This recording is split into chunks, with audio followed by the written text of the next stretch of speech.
Македонскиот олимписки комитет и Наша ТВ со доајенот на спортското новинарство Зоран Михајлов со гордост ви ги представуваат македонските спортски легенди.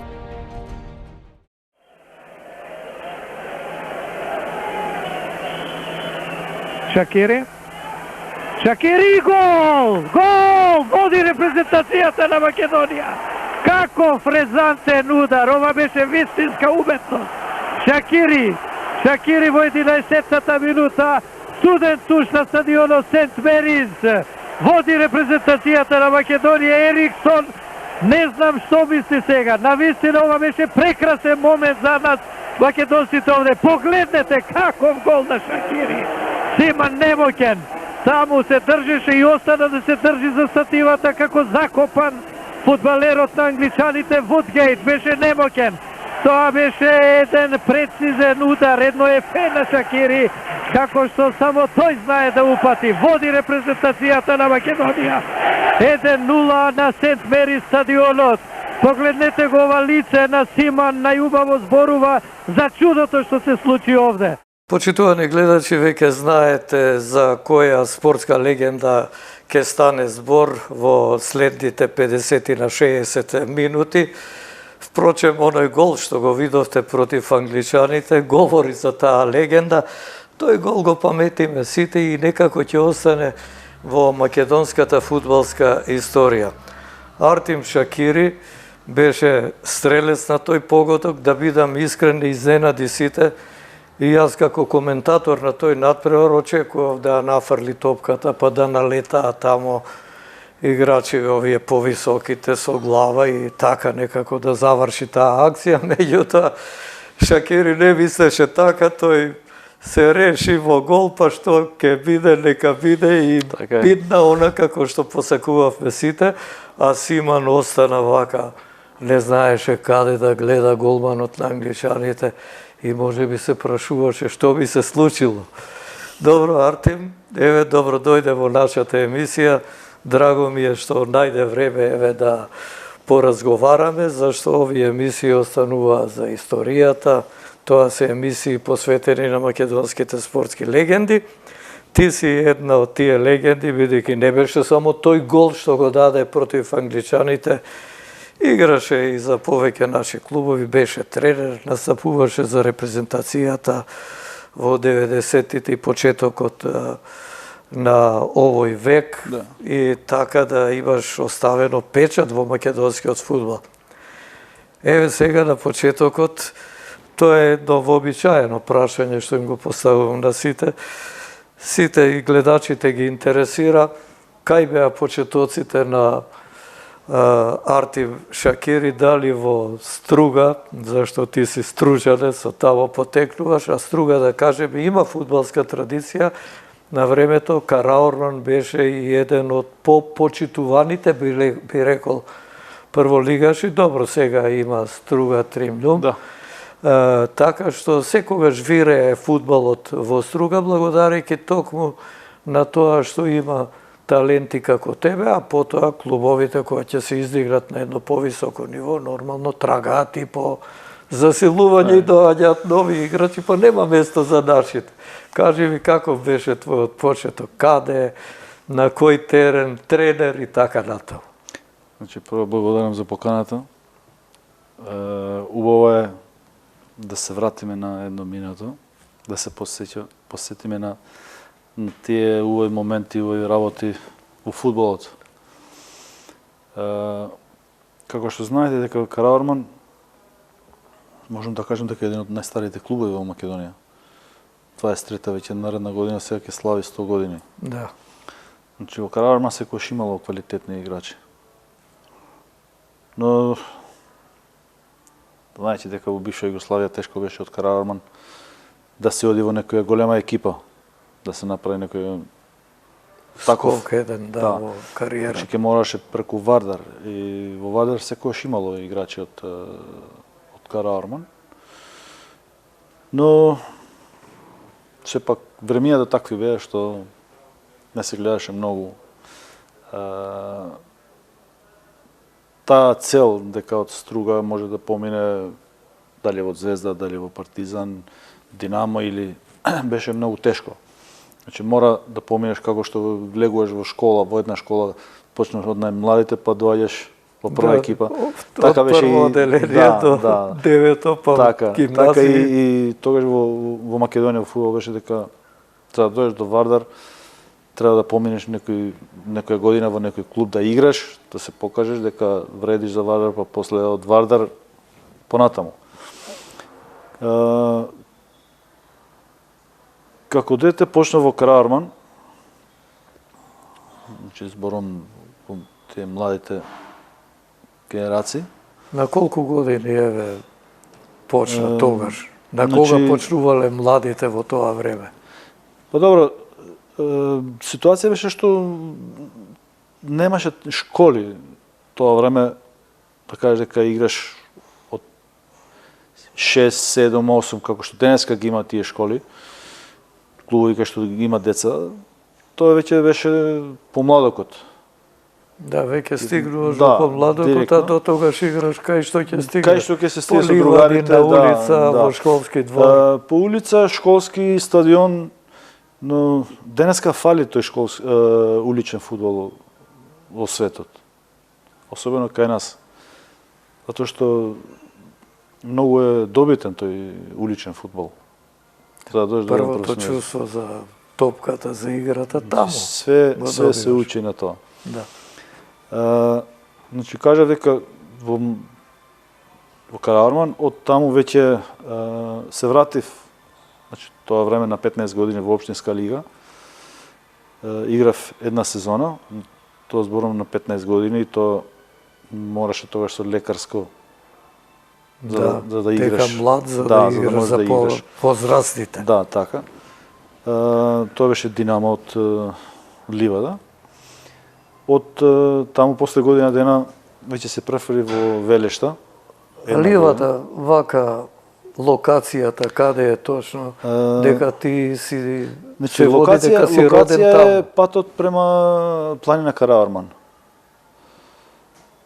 Значи патот према Дебар, првиот мост се влегува десно и тој пат води кон планината Караорман таму.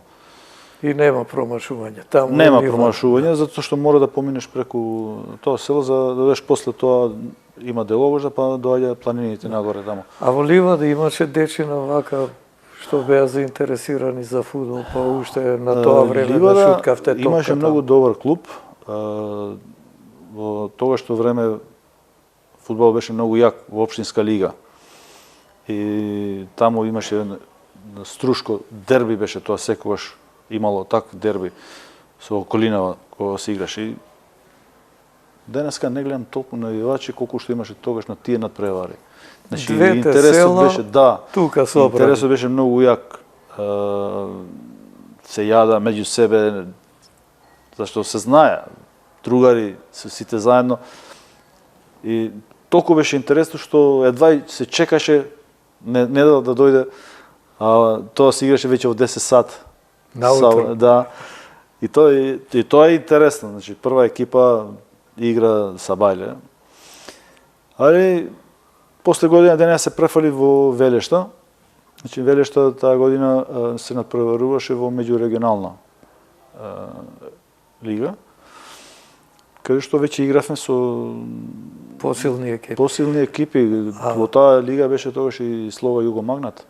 Да. А Велешта беше меѓу тие селски екипи, да речам, најсилна тогаш? Најсилна беше, да. Значи тогаш датира традицијата фудбалска во Велешта. Да. Значи тоа е уште порано, но веќе таа година кога они влегува во таа лига веќе беше потсврство.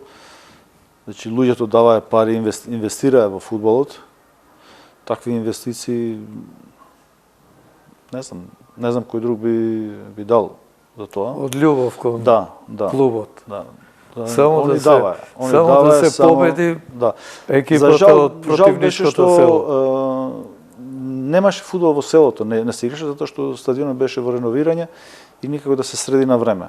И моравме ние да играме во други терени таму околу Струга или Струга, кај што имаше услови за тоа.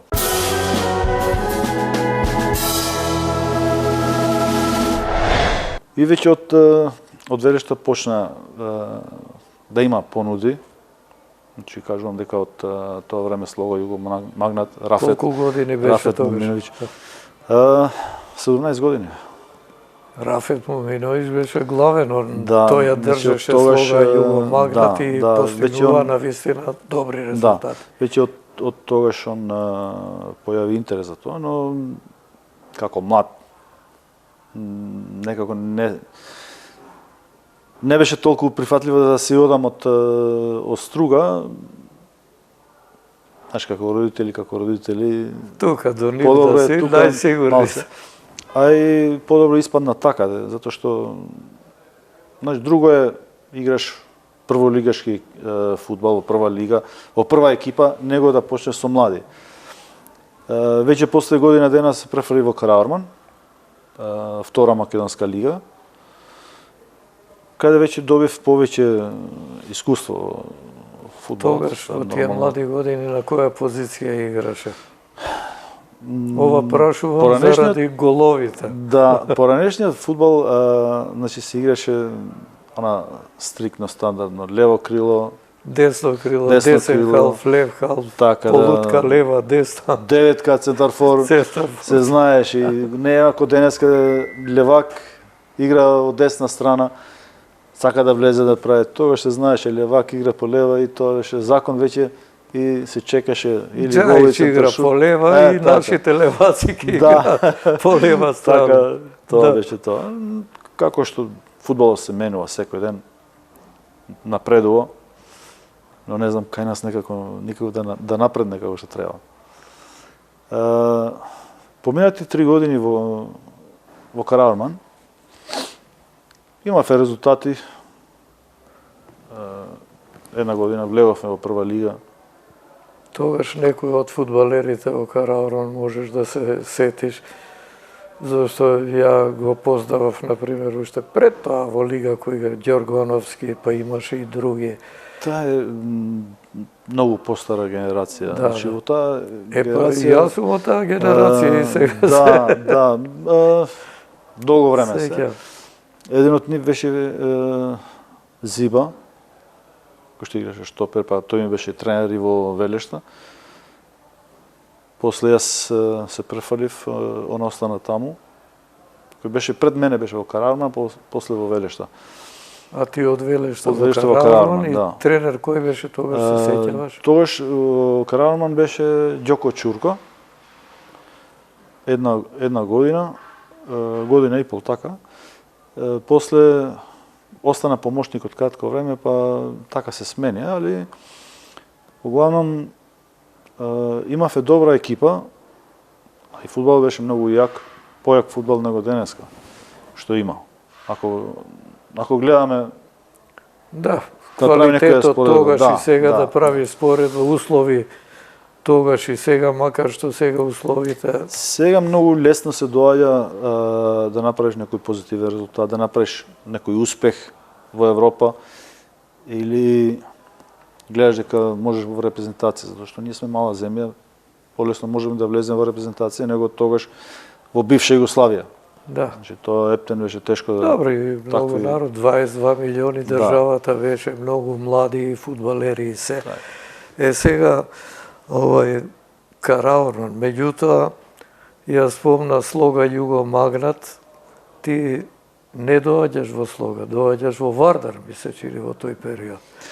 Како беше, која беше причината? На почетокот рече, преку Вардар можеше да се да. експонираш и Значи, скочна штица беше, да одиш натаму. уште во Караорман додека играв, зборуваме во втора лига. Во меѓувреме јас имав варијанти за Швајцарија тоа време да одам. Но останав во Македонија Ова поради која X година причини. се случуваше? Прво 91 кога отидов во Караорман, значи ја бев во Грасхоперс и поради ситуацијата тоа што се случи во Југославија, бивша Југославија, распад, имаше проблеми што не можев ни документи таму да се прават, зашто мораш да имаш документи, а ја бев млад веќе, не можевме така. и се вратив назад. После тоа бев во Лозан Спорт. Таму помина веќе една година во Лозан, бев позаемен во друга екипа. Значи прво таму, после овде во Вардар. И веќе играв, кога се вратив од Швајцарија, и веќе играв една година во прва лига, игравме со Краурман. Во меѓувреме имаше понуди од повеќе екипи. Значи, кажав дека една од нив беше Слово Југо Магнат, Силекс, Крато, кај што скоро секој ден имаше контакти со нив што сакаа, и стариот Зинго и син му сакаа да ме видат во Крато. Плачков исто така, да не зборувам, Беласица беше, Джиджи беше, Джиджи беше во Беласица тренер, он, Охрид, Шкендија исто така, Шкендија беше подолу втора лига. Тоа време кога земаше залет, за да стигне до ова што е денес. На еден турнир игравме во Струга, беше во јануар, февруар, да не се сеќавам точно, февруар мислам. После припреми се вративме, ние бевме Бугарија на припреми, па се вративме во Струга. Играше Краурман, Вардар, Балкан и Локомотив од Софија. Значи силен турнир. Да. И? Игравме со... Финале игравме со Вардар и... Не е битно. Не се стигнавте до финале, важно. Да, многу јак турнир беше, така игравме. Тоа беше едноставно некоја традиција да се одржи, но работи да се менуваат.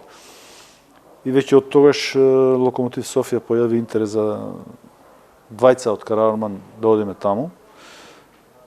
Но не отидовме, останавме во Струга и веќе последен момент, значи игравме и со Вардар на градски стадион, кај што изгубивме 1-3 и во тој гол јас постигнав тој гол. Појавија интерес Вардар и во разговор со мои пријатели дека Вардар е клуб преку кој може да се излезе во Европа. Значи во моментот беше само Вардар. Имаше конкуренција, имаше конкуренција Силекс, Слога, Победа, Пелистер, но сепак Вардар беше бренд. И не се одбива толку тешко да кажеш Вардар, особено во тоа време кога Вардар имаше многу јака екипа. Во разговори со Ѓоко Хаџиевски, тогаш и он рече дека ме земат како потенцијален играч таму, дека сака да напредуваме, сака да направат нешто со млади, затоа што веќе и таа генерација што беше при крај. Да, мораше да се направи смена на генерациите, а ти беше тука од тие младите што доаѓа. Таа генерација што ние бевме веќе и во U21. Значи, ја бев во таа прва генерација U21 на македонска репрезентација. И тие беа малце првите почетоци до Вардар, кај што дојдовме до професионален договор. Значи, прв професионален договор со Вардар 94-та. Да.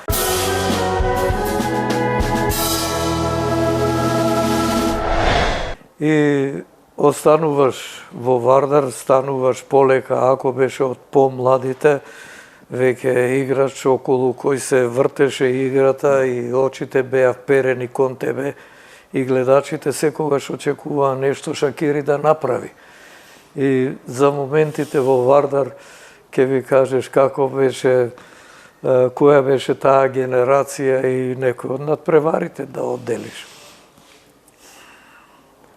Значи, Вардар, тоа време... Ти кога дојде Вардар веќе имаше освоено титулата во самостојна Македонија. И беше водечки клуб, зашто имаше искуство за работа од претходните години, кога беше во првата лига. Таа генерација што игра во бивша Југославија последната година, веќе истите играчи беа останати во Вардар. Генерација со Филевски на гол, па Муарем Зекир тогаш беше во Вардар. Гого Јовчев тие помладите што беа веќе во Вардар, а по старите Чиро беше таму, Саше Чирич, Саше Милошевски, Мирко Спасевски, Горан Петриски, Чунга. Да. Гајуш Садики, Зоран Ивановски. Значи, пеа таа генерација тогаш и веќе ние се додававме таа година, дојавме негде 5-6 нови играчи. Јас, Джеко Шејновски, Жара Серафимовски, Кире Грозданов од Битола, покојни Петар Милошевски. Значи, дојавме една генерација играчи што сите бевме репрезентативци. Млада и ја репрезентација. Да. И сега во Вардар имавте дуели,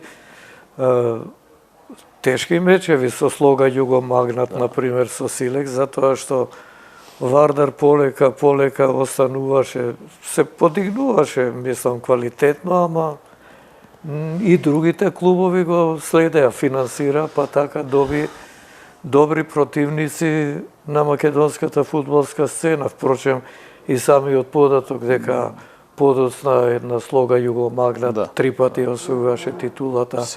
Силекс исто толку пати, па работнички после се засили, така да имаше конкуренција. Можам слободно да кажам дека 90-те години, па и почетокот на 2000-те година, така, може би до 2002-2003, фудбал, прва лига, нашата прва лига беше многу појака него од 2003-та нааму. Го нема тој жар, го нема тој квалитет што се бара во лигава. За жал не сме многу напреднати во тоа. Гледаме дека секој дете бара што поскоро, што побрзо да излезе од држава, да фати некој клуб надвор да игра. Значи, не сакам многу да навлегувам во тие работи, но ова е стварно сериозен проблем кој што треба да се разгледа. Не сум јас тој што ќе кажувам. Значи, добро, од искуство можеш да кажеш ова што си го поминав, дека работеш и работиш како тренер. Такво дерби со Слога, со Пелистер, па игра со Силекс, зашто и Силекс имаше јака екипа тогаш. Дерби во Прилеп. Значи, стварно имаше многу јак фудбал. Прилеп секогаш над 5000 гледачи, немаше помалку. Имаше интерес за фудбал. И велевме дека е најфудбалскиот град на Балканот. Тоа е. И некој тие надпревари вака што си ги решил или моменти си промашил. Абе, нормално е се без промашување нема играње. Нема играње. Значи,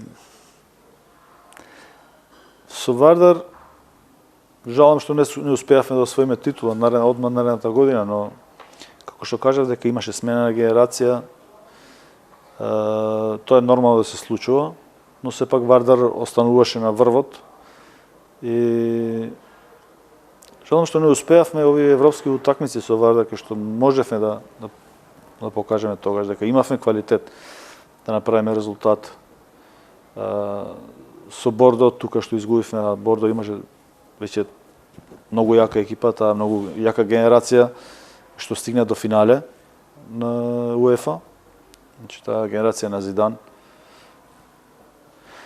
И тука не се можеше, бидејќи да, ние овде погрешивме што ние изгубивме на искуство, не.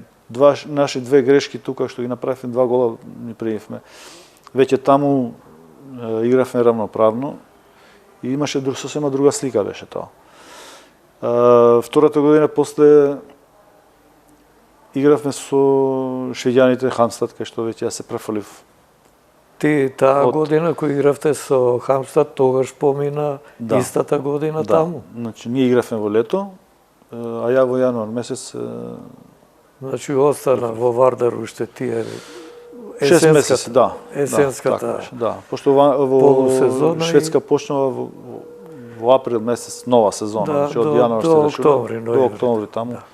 Таа е цела година сезонска, што времето е тако ладно таму и првиот надпревар УЕФА исто 94-та беше тогаш Вардар кој играше УЕФА со Бекеш Шаба. можеве да поминеме. Бекешаба не беше некоја екипа, но една грешка овде на градски ни кошаше нас Толку треба. пласманот. 0-1 овде, таму 1-1, ама испаднавме од тоа 0-1 тука. Значи Вардар секојаш покажал, не само Вардар и репрезентација, со појаки екипи секојаш сме покажале добар фудбал. Не сме успеале секојаш. Во Вардар со кој најмногу вака соработуваше во играта? Во Вардар Со кој се читаш? Значи со сите бевме во ред, со сите се соработувавме затоа што баравме резултати. Чунга таков играч што секојаш пратеше, значи онај центарфор. Секојаш ќе се најдеше на местото да постигне гол. Везни ред имав многу добар, што веќе знае и пас да дадат. Кај што беше Шајновски. Во одбрана тогаш беше столб Зоран Ивановски. Па после тоа и Калт се врати од Бугарија, Лјупчо Марковски. Така да бевме ептен добра генерација.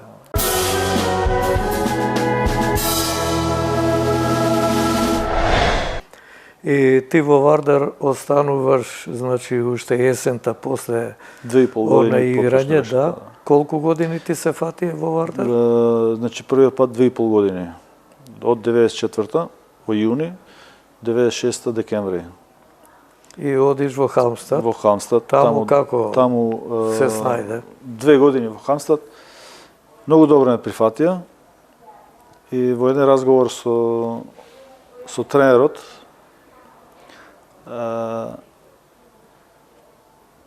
вика, за да бидеш странец, да земеш странец, треба да е минимум 5 пати подобар од мојот што го имам домашно. Да не се вика така, немаше да те земам, вика, немаше да фрлам толку пари за тебе, затоа што ќе земам домашни играчи, нема да инвестирам толку и ќе помина многу полесно. Едноставно ти кажал, треба сега инвестицијата за тебе мора да се исплати. Да се исплати. Друго нема. Го зедовме, а така, ништо. Затоа треба и денешните деца треба да сватат дека фудбалот, за да одиш негде надвор, треба многу работа и треба да се покаже да биде минимум 5 пати подобар од тој. Истата работа треба да се случи овде кај нас, да земеш некој странец. Не е само да се оди по плажи или не знам каде, па само да се носат играчи тука и да играат. Да отскокнува тие домашните. Да се види зошто си го земал. Да, сепак тоа е инвестиција, значи толку пари даваш на еден странец, а не е подобар од тој што го имаш домашен. Не вреди да се земе, да се инвестира во него, затоа што тој што го имаш домашниот, тука ти е, немаш големи трошови, да, и плюс од него клубот може да заработува. И во Халмстад по разговорот со тренерот колку време остана? Значи во Халмстад бев 2 години. 2 години. Првата година освоивме шампиони, титула. Значи после 19 години клубот немаше освоена титула, после 19 години ние освоивме прва титула со клубот. Игравме Лига шампиони. Значи уште немаше таа Лига шампиони денеска. И испаднавме од бугарите, од Литекс. Па тоа, така ти било пишано. 2-0 изгубивме во Бугарија, 2-1 победивме дома. Ама тие отида понатаму. Тоа е фудбалот. Имам убави сеќавања таму што знаеш како е, ако те прифатат друштвото, тогаш е супер. И бев многу добро прифатен. И од шеѓаните, па и луѓе во нашите што беа, затоа што мене беше прв пат излез надвор од прв трансфер надвор од Македонија. И знам како е, Тоа ти беше прво меѓународно искуство за понатаму. Сега имам тамо вадено некои податоци за тебе, имав уште од тамна кога ги пренесував тие надпревари кога играше за репрезентација, 8 голови се води дека си постигнал во тие сезони додека играше за Халмстад. Значи си имал придонес и со голови, не само со игра во освојувањето на шампионската титула. Никогаш не е било целта Ти да бидеш да тој што ќе. да постигнам голови. Важно е екипата Секогаш, да секогаш сум сакал екипа да победи, за позитивни резултати. И тоа сум го направил. Кај што сум бил, не сум дал многу голови поради таа работа. Па еве сега да продолжиме со меѓународната кариера од Халмстад. Мислевме дека ќе се вратиш повторно овде во Вардар, меѓутоа ти продолжи со меѓународната кариера. Па јас се вратив во Вардар, Да, само после Хамстад. Се вратив, значи веќе имав друг трансфер од Хамстад, но мене договор ми заврши.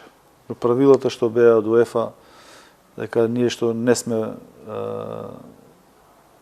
во Европска Унија, не сме слободни играчи. И веќе тука имав проблеми, кај што клубот веќе требаше да се плати пари. А враќање во матична земја, матичен клуб, можеше да дојдеш кога сакаш. Немаше никаков проблем. И тоа се случи да јас се вратив 99-та, јануар, останав цела година. Значи од јануар до декември бев во Вардар и таа година тој период јас го скокнав, одма продолжив со меѓународната кариера, значи година дена во Вардар. Да. Освоивме куп, игравме Европа и јас на тие две надпревари, на првиот надпревар играв со повреда, но неславно завршивме, мислам, резултатски беше многу лош на двата надпревари. И веќе тука испаднав од Европа и нормално се продолжи понатаму да се игра. И веќе во јануар месец 2000 се префрли во Германија.